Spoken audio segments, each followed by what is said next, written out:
Tout à fait, c'est parce que ça permet de faire découvrir au public tout ce qu'on peut réaliser chez nous, parce qu'on a une biodiversité qui est assez riche, donc on peut faire plein de choses avec nos aliments, avec nos produits locaux. Et moi, je transforme le fouillis à pain. Je le consomme naturellement, mais je le transforme aussi, parce que c'est vrai qu'on est sur une île et parfois on est sujet à des intempéries telles que des cyclones, des tempêtes. Et il faut aussi apprendre à conserver nos produits de manière à pouvoir les utiliser quand il n'y en a pas. Il y a de la matière, il faut l'utiliser, mais il faut surtout apprendre à l'utiliser, apprendre à le conserver et transmettre aussi aux générations qui sont présentes et aux générations futures cette notion du locavorisme. Les gens ont besoin de comprendre, mais avant tout, je vais préciser que l'animation organisée par Galadoubout a été une initiative de l'ensemble du conseil d'administration pour permettre d'adhérer ou profiter de l'animation qui est à l'OVAP pour rassembler les associations autour d'une même animation.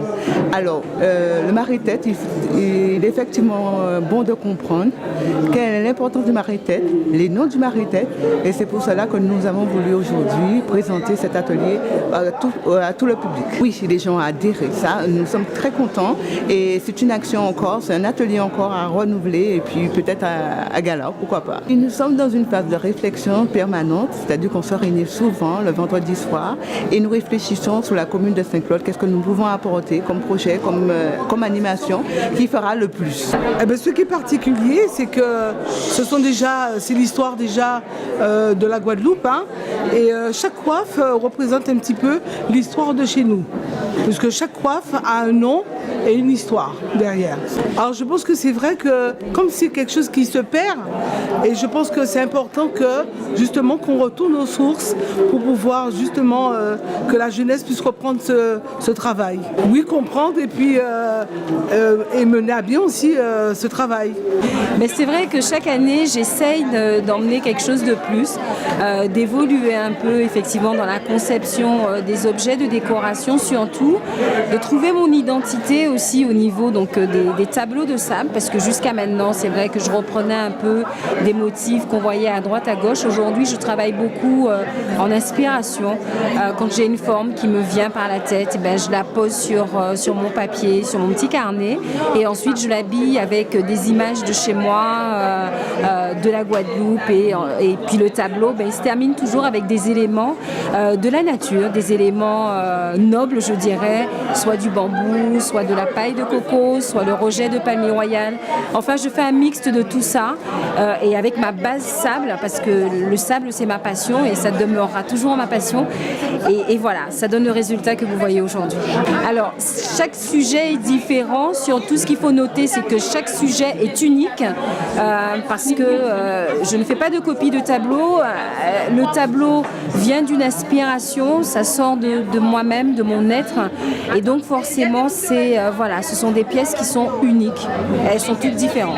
Alors vous savez, c'est vrai que le sable c'est ma passion, donc forcément je ne pourrais pas dire que c'est un travail, c'est mon exutoire, c'est tout ce qu'il y a dans mon intérieur que j'essaye de poser sur les tableaux en y mettant de la lumière, et forcément plein d'amour, parce que ben, quand on est passionné, on est rempli d'amour, et moi comme je dis souvent, mon plus beau salaire dans tout ça, c'est de voir briller les yeux de toutes ces personnes qui regardent les tableaux, qui regardent les compositions, et qui sont toujours, et chaque année, toujours un peu étonnées de tout ce qu'on peut faire avec des grains de sable.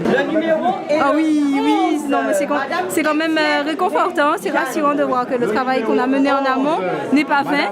Donc ça fait plaisir de voir la structure aussi vivante. Oui, tout le monde, c'est vrai que même la malheureuse stagiaire aussi a été mobilisée, mais c'est vrai que finalement on a fait un bon travail. Il y avait du boulot, mais finalement ça a été concluant. Les gens ont attendu, c'est vrai, ce rendez-vous-là, certains même attendaient, certains exposants en particulier. Donc j'espère quand même que leurs demandes ont été répondues, enfin on a pu répondre à leurs demandes.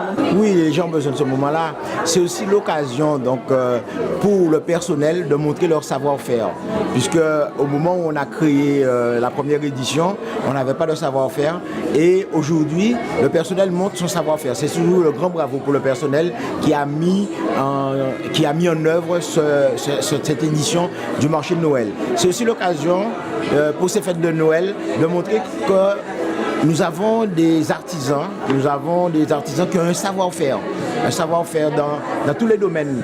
L'artisanat aujourd'hui a pris une telle ampleur en Guadeloupe que ces artisans sont obligés de venir sur ce type de marché pour montrer les produits qu'ils fabriquent. Et je crois qu'aujourd'hui, on est pleinement comblé, malgré l'appui. On voit que le public s'est déplacé nombreux pour voir tout ce qui se fait, au-delà même de ces fêtes de Noël où on vient acheter son cochon et son boudin traditionnel.